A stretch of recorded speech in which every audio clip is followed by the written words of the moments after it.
నడుస్తుంది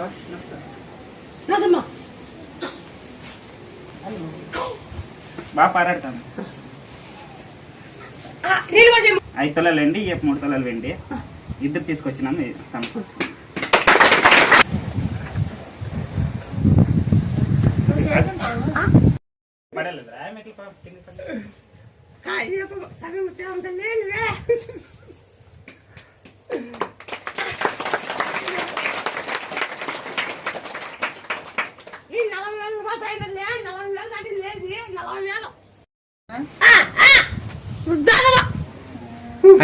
సంతానం రోజు ఇబ్బందిలో పడుతుందనే మళ్ళీ 3 గంటలకల్లా పాప కిందకి పడొచ్చి చెయ్యి డ్యామేజ్ అయిందా.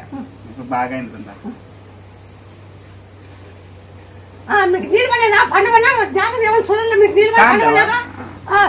పంటోడు బాగా రాని